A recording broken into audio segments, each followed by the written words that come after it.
Hello, everyone, and welcome to the fourth episode of the Media Magpie podcast. So today, in this episode, we've gone through I've gone through a lot of different things. I've done a TV show, I've done some songs, and now it's time to do a movie. So I thought, what a better way to start off a new, different pop culture that I will explore and talk about is Scott Pilgrim vs. the World. It's one of my all-time favorite movies. Like, honestly, honest to God, love Scott Pilgrim vs. the World. Such a great film. And the director, who, again, one of my favorite directors, Edgar Wright, oh my God. The stuff that he's done and the work that he's done for the movies, insane. Insane. So, let's get into it. Scott Pilgrim vs. the World. So, this movie came out in 2011. 2010. Sorry, 2011. 2010. And it's sort of an action and sort of romantic sort of film. And it's, co-written and produced by, as I said, Edgar Wright. And it's based on the Scott Pilgrim vs. the World graphic novel, which I actually have for people who are watching the video on YouTube. I actually have at the back, just right there, all of them, the Scott Pilgrim vs. the World graphic novels. And basically how it works, it starts off with, Scott Pilgrim, who's sort of a, slacker musician or a musician that's trying to figure himself out. He's in a band, he's trying to, figure things out, really. And then they're trying to win a competition to get a record deal. And while that's happening, Scott Pilgrim seems to run into this beautiful, and I mean beautiful woman named Ramona Flowers. And basically, he has to be able to date Ramona Flowers, he has to verse her 7 evil exes, which is an interesting concept. He has to, sort of fight the exes to fight for his love, It's like he's literally fighting for his love. I thought that was really cool. It's really insane. And I mean, another thing as well, if people watching the video, sorry for people listening to the Spotify or the audio, I've also got my Plum Tree shirt, because I dressed up as Scott Pilgrim one time for Halloween, because again, love the film. It's a passion. It's one of my favorite films. It's on my top list of pretty much my favorite, one of my favorite films of all time. It's not at the top, but it's on the list. It is there. So, yeah. Anyway, so we'll get more into it. So, Scott Pilgrim, he's played by Michael Cera, which I don't know if people know who Michael Cera is. If not, you live under a rock, in my opinion. But basically, Michael Cera, you might know him from Superbad. He was in Superbad with Jonah Hill, the two of them together. He was in Arrested Development. He was in that, which I haven't seen personally, Arrested Development, but something I maybe should see down the line. He was also in Barbie. He was also in the Barbie movie. So I don't know if people know who he was in the Barbie movie. He was Alan, funnily enough, with the hair. The one and true Alan. So, yeah, so he was Alan. But basically, sort of, Scott Pilgrim, he had a challenge. He had to battle those 7 evil exes, man, to, fight for his love, which was the one and only, again, as I said, Ramona Flowers, played by Mary Elizabeth Winstein, which, she's lucky. More that, I forgot his name, the guy who plays Obi-Wan Kenobi, from the prequels, I forgot his name. He's married to Mary Elizabeth Winstein, which I'm jealous of him. I'm jealous. She's beautiful. Beautiful woman. Anyway, I don't want to talk too much about how beautiful she is, but she is. I'm jealous of him, fucking hell. What a lucky dude. She also has been in Star Wars as well, in one of the new series. I forgot what it was. But, Mary Elizabeth Winstein's also been in 10 Cloverfield Lane. Don't know if anyone's seen that. I saw it. It was pretty good. She was also in Sky High, which is a superhero movie. I saw that. I loved that. It was funny.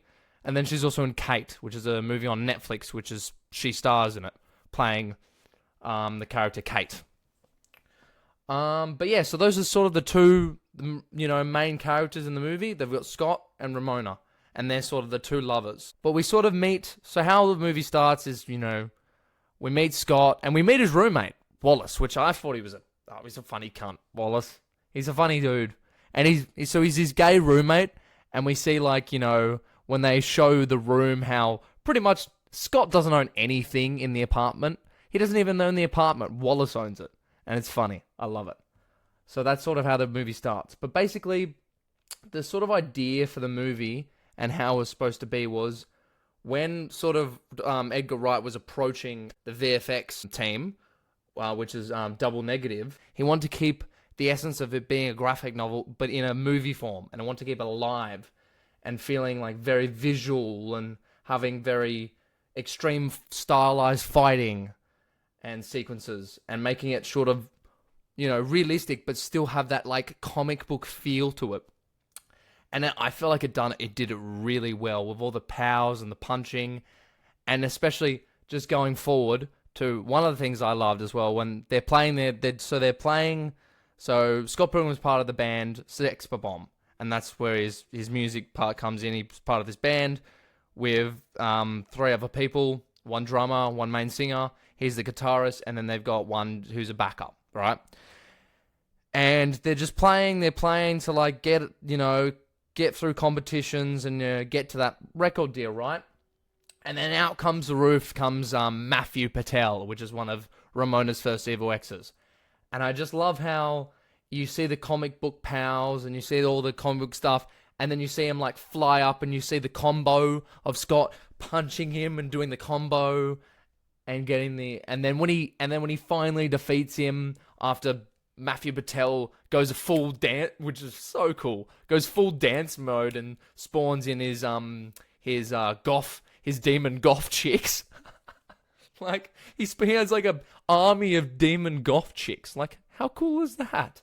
Anyway, so he goes full dance mode, throwing fireballs at Scott, and Scott just throws the hi-hat of the drum at him, hits him in the head, punches, knocks him out, and then coins just fall, which is like a reference to, I guess, like classic games like Mario and stuff with the coins. So it had a very good, like, kung fu styled, fighting, very, as I said, the demon hipster chicks, which is funny. But they wanted to keep it, real, but like make sure that it still has that comic book essence, which was, I loved it. It was great. It was really, really good. But basically, as I said, the character Scott Pilgrim began in the graphic novel series created by Brian Lee O'Malley. So Brian Lee O'Malley was the guy who created the graphic novels, and he's the guy who made this story the way it exists. And before the first volume of Scott Pilgrim was out, he was already pitching it for a film adaptation. So even before, like, it was actually going to be out, it was already going to be a film. Because, funnily enough, Edgar Wright had actually read an early copy of Scott Pilgrim. I don't know how he got his hands on it, but this is what I researched, that Edgar Wright got an early copy of Scott Pilgrim and fell in love with it. He loved it. He knew he had to sign on for it and, like, get his hands on being able to make a film adaptation for this sort of medium, right? And while O'Malley wasn't sure about his story, being sort of turned into a movie, he's like, oh, look, I don't know about this, I'm still working on it. He admits that he was happy to get some money, realistically, because he knows that being an artist, like, you're not going to make money very often. So he took the chance, saying, as he'll make some money from it, and he's like, yep, all right, this sounds great, I'm going to make some money from it, cool, sick. And again, as I said, Edgar Wright has done some amazing, amazing things. I don't know if anyone knows what Edgar Wright's done, but Edgar Wright has done movies like Shaun of the Dead, Hot Fuzz, Baby Driver. Like, the man's done some serious movies, some serious films. And just even the films like such as Hot Fuzz, and in particular, another one on my list, Baby Driver, which I feel like I will eventually do on this podcast. It's just the way the cinematography for the movies and even particularly in both Baby Driver and Scott Pilgrim, the music, the soundtrack is absolutely phenomenal. Like, it is insane. I feel like he just knows what he's doing. He's a very talented and gifted director and writer and person. And that I honestly fell in love with his work and still love some of his work. I recently watched Last Night in Soho, which is another amazing film of his that I recently watched, which has Matt Smith in it. Amazing, Matt Smith, which people might know from Doctor Who, the 11th Doctor. I've talked about Doctor Who in the first episode. I will explore more Doctor Who. Anyway, I'm getting off topic. But no, he's like, Edgar Wright has done some amazing work, and I'm just in awe of the work he does, and I honestly want to see him do more and better things, and I hope that, you know, he does. You know, I feel like it would be wasted if he didn't do any more films. I'm excited to see if there's anything new of his that comes out. But basically, so going back to the graphic novel, so the graphic novel has 6 volumes in total, 6 volumes, which, funnily enough, 5 volumes were released before production. So the 6th volume wasn't even released when the production was happening. So there was only the 5 volumes. But yeah, 6 volumes in total, which I will admit, I actually haven't read all the volumes. I have them there, I actually haven't read them all. I do need to read them. That's something I need to do. I'm not particularly a big person on reading. I will admit, something that maybe you guys can tell about me, but I love watching movies, I love playing video games, I love listening to music. I'm a very visual and audio person. Not so much on the written and writing type stuff. I can read books, and there's a lot of different books that I have read and enjoyed. I can enjoy a good book, and I mean, if you can see on the video, if you're watching the video side, I have a stack of comics over there. I do enjoy a comic. Again, very more visual than just the words. There's pictures on the comic, which makes it easier for me. But basically, yeah, it's you know, I'm not very much of a reading person, but I can still appreciate a good book. And I mean, when movies are obviously books are adapted into movies, if I really enjoy the movie, I will go out of my way to try and maybe read the book based off that movie. Like, you know, what the movie was based off from that book. Because obviously, a lot of movies are based off books, right? That's where they originated. So I always try to find, if I really heavily enjoy a film or a TV series, I try to read the source material, which I've done. I've got the source material for Scott Pilgrim. I just haven't finished it. But it's on the list of things to eventually, do. I mean, realistically, they've been sitting there for a while. They have been sitting there for a while. But yeah, so 6 volumes were written, and but O'Malley did give the notes for the 6th volume and provided it to Edgar Wright and the crew. So Brian Lee O'Malley made sure that they knew what was going to come up in the 6th volume. So when they were making the movie production, they were prepared to finish it in the right way. And basically, again, you know, in regards to the casting for this movie, other than, you know, Michael Cera and Ramona, I mean, he actually knew right away. Like, Edgar Wright, this is what I read up. Edgar Wright actually knew right away who he wanted for Scott Pilgrim and Ramona Flowers. Pretty much right away. Like, he'd seen Michael Cera, when he was working on Hot Fuzz. Like, he'd seen a couple of things. He actually came to I looked at a video that Michael said apparently Edgar Wright came to Arrested Development and knew some of the people there, knew the crew there. So, and Michael Cera said he was a fan of, you know, Edgar Wright's work and was happy to work with him. And funny enough, Michael Cera was happy to work with him. He felt he was very talented, which was good for Edgar Wright because he knew he wanted Michael Cera. And then in regards to Ramona Flowers, Edgar Wright knew that he wanted Winstein for Ramona 2 years. 2 years before she was even casted, he knew who he wanted. So he knew exactly what he needed and exactly what type of people he wanted. And I felt like the casting, in my opinion, is perfect. I mean, something that I feel like Michael Cera can play off very well, and he did it very well in Superbad, is he can play a teenager who feels very awkward, very shy, very to himself. And Scott Pilgrim's sort of like that a little bit. Very shy to himself, sort of figuring himself out, being a musician, trying to find his place in the world. And it's hard, to find your place in the world. It's not an easy thing to do, to sort of establish yourself in the world, and find where you fit and, sort of what you enjoy doing and what you could sort of, I guess, succeed off, what sort of, how can you have a life and enjoy yourself, But basically, yeah, he knew who he wanted to cast. And again, he also got, some of the cast that he got as well for the film was Anna Kendrick, which I'm sure you know Anna Kendrick from Pitch Perfect. He also got Aubrey Plaza, which I'm sure you know her from Parks and Recreation. And then she also got Brie Larson, which, again, know from Captain Marvel. Again, he actually, funnily enough, this movie was early on in their careers, right? Aubrey Plaza actually didn't... At this time, obviously, she wasn't in Parks and Rec. Like, this was way before Parks and Rec that she did this film. So it was way before she was a big name. Or more well-known. And same for Brie Larson. And I think even Anna Kendrick, which Anna Kendrick was also on Twilight.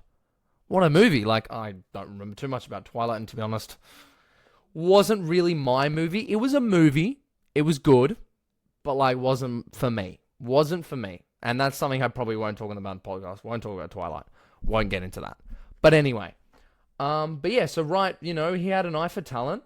And he looked out for those names. Such as I said, Anna Kendrick, Aubrey Plaza, and Brie Larson. But yeah, again, Anna Kendrick hadn't actually auditioned for Twilight yet. And Plaza wasn't even in Parks and Rec before this movie came out. So before they were sort of more well-known, they were in this film. And it's very cool to see that they win it. I mean, also Chris Evans is in it too. Like, Captain America is in Scott Pilgrim vs. the World. Captain fucking America. How insane is that?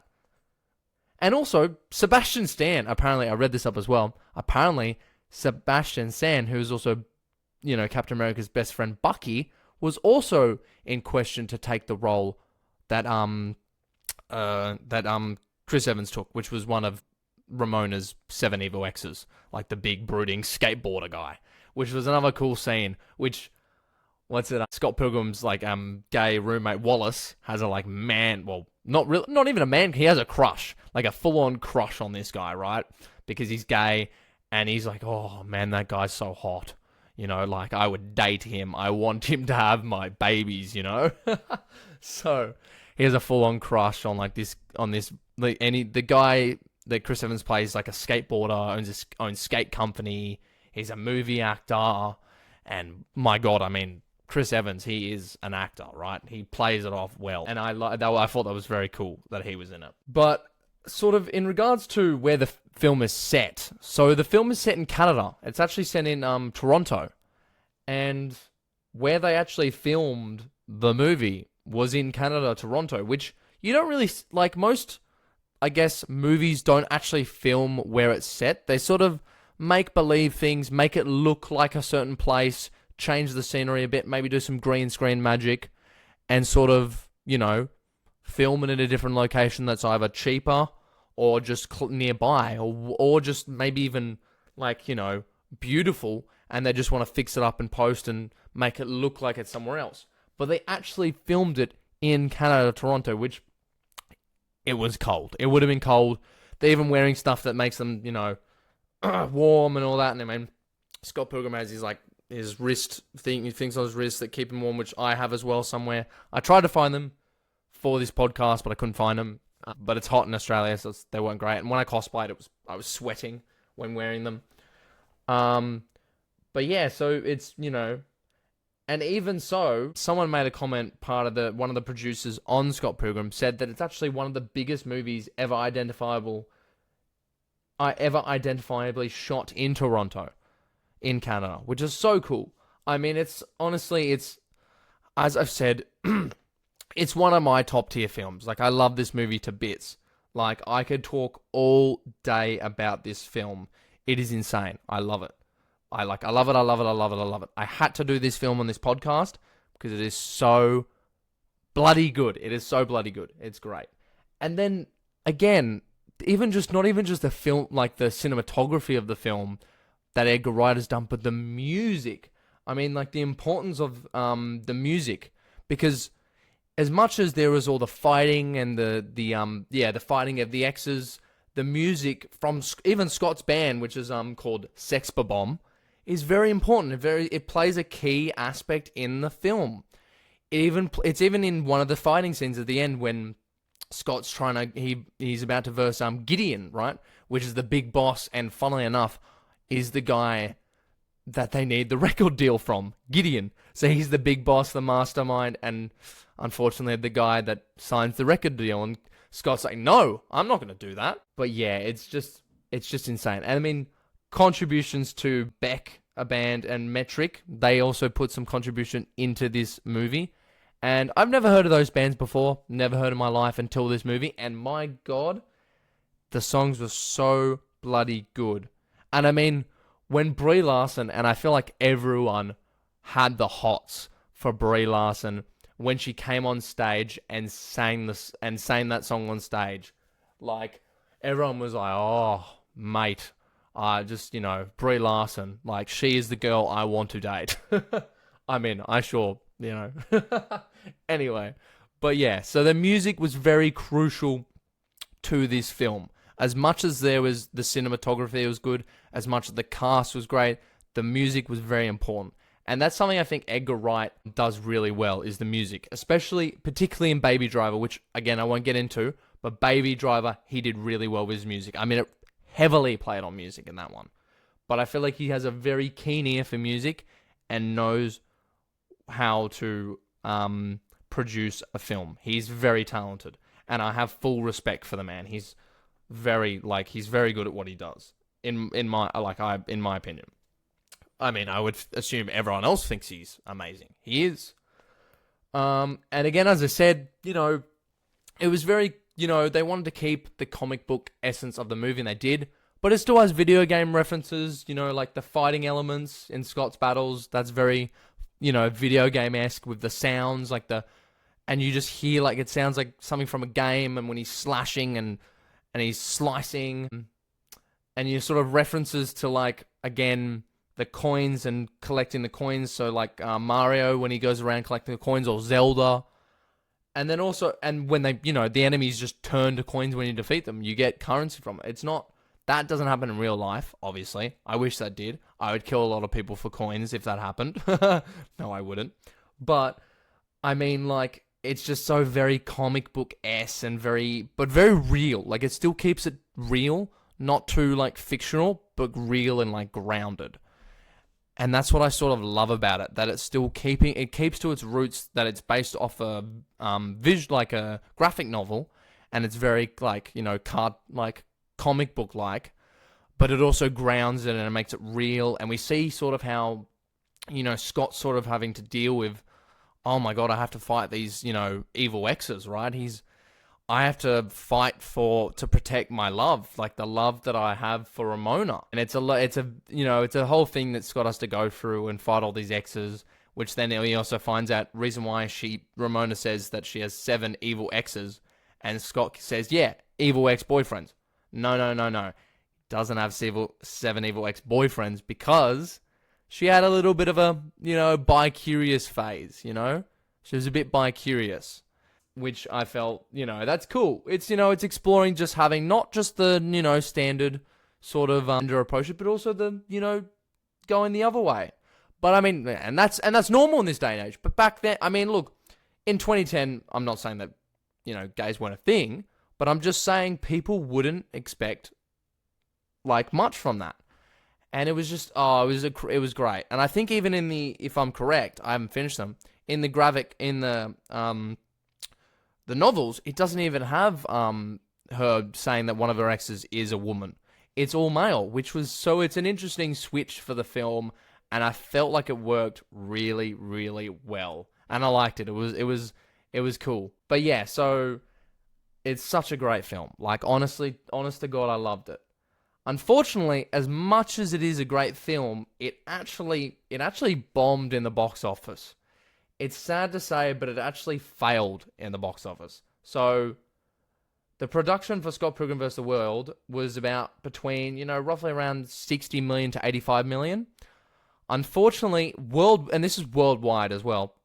Worldwide, it only made around 49.3 million, which is a lot, but compared to how much the budget was, between 60 and 85, it was a big loss. For Edgar Wright, it was a loss. And he lost money making this film. And I feel like that's sad. I'm disappointed in that this film didn't get the love and the love that it deserved in the box office, Because looking at it now, it's like insane how good it is, It's so good.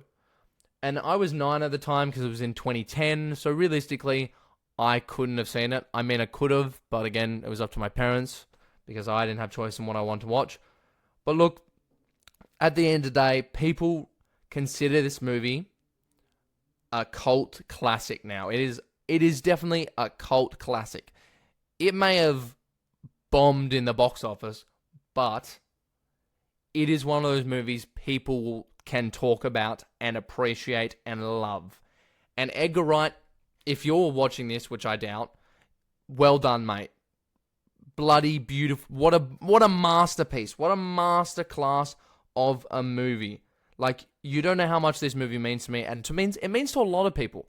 A lot of people love this film. And I'm just, I'm appalled to know that this film didn't go well in the box office. It sucks. It actually really sucks to know that it didn't go well. I'm like disappointed. But look, again, that happens, It just didn't get the money it deserved, realistically. I think it did. But I am happy with it. It's a good movie. He did a really good job. I don't think I could go watch this movie again. I've watched this movie several times, and I don't think there is a flaw in this movie. Not that I notice. Maybe I'm just biased because of how much I love this movie. But I haven't seen a single flaw in this film. Like, not at all. Something I did learn while researching this film for the podcast, though, was that there was originally a different ending, funnily enough. So the original ending, because obviously the graphic novels weren't finished, right? The ending wasn't really known because he was still finishing the graphic novel. Originally, the original ending that Edgar Wright had and shot and screened, like pre-screened, funnily enough, it was Scott and Knives Chow getting together and staying together. That was the original ending. That Scott would go back to Knives Chow, and that would be it, which was insane. It's insane to think that. The writer of obviously the graphic novels, he was not a fan of the ending. He was definitely not a fan of the way the ending went with that. And then he released the 6th graphic novel, told them that was the ending, so they reshot. It was a last minute thing. They reshot the ending to match the book of the ending with Scott and Ramona ending up to now, which I feel, honestly, after all that fighting, I feel like it'd be sad if, Scott didn't end up with Ramona and they just didn't go off together. I feel like the ending's great. And it's like, oh, it's amazing. What a good film. Like, honestly, I can't think of anything bad of it. Like, the cinematography, the music, the cast, it just all flows. It's all amazing. It's all very, very amazing. But yeah, so Wright decided to rewrite and reshoot his movie to match the book, as I said, which was only done 3 months before the movie was actually released. As I said, very late. So it's interesting. But it's interesting. I didn't actually know that, it was actually the original ending with Scott and Knives Chow. So, which is, it changes. It's interesting to know that that's what they were going to do. But I'm happy with the decision they made, and I'm happy that they changed that. So that I feel like that's perfect. Honestly, perfect. But it would have been interesting to see that. I mean, that alternate ending. I mean, I wonder if it's out there somewhere. Like, I gotta look for that. But overall, honestly, I love this movie to death. I love the cast. I could say how much I could say that I love it, which I do. And you're hearing this word love a lot, and I mean it. But it's such a good film, and I felt that if I didn't talk about this film on the podcast, it would be a missed opportunity. It would absolutely be a missed opportunity. So I'm glad I have, and I'm glad I did. And I'm hoping that, other people enjoyed it too as much as I did, So, and I would hope, fully hard recommend you watch it. If you've come in and haven't watched it, sorry, I've spoiled it for you. You probably shouldn't have clicked on this video or listened to this podcast anyway. Major spoilers. Could have said that at the start. Whoopsie daisy. But I full-heartedly recommend, even if you have seen it, rewatch it. Rewatch it tonight. Rewatch it right now. Rewatch it tomorrow. Rewatch it whenever you want to watch it. Rewatch it this year. I recommend you rewatch it. Because it's one of those films that you could watch and still enjoy. I've probably watched the film like 5-6 times and I still enjoy it. Hell, I'm actually going to watch it probably after this episode ends. So, just so you know that. But yeah, what a great film. What a absolute banger of a film. But yeah, so that I feel like that's to sort of wrap it up. Yeah, I've sort of talked all I wanted to say about that, and I think yeah, it's a good film. That's all I can say. I guess that wraps up the episode for the podcast. Thank you all for taking your time to listen or watch the podcast, and yeah, I guess I hope to see you guys more eventually, or, leave a comment, say g'day, maybe give me some suggestions on what I should do next. I would love that. As much as I come up with ideas of to do, I would love suggestions. That would be great. But thank you for listening or watching. I appreciate it, and I'll see you all in the next one. Bye.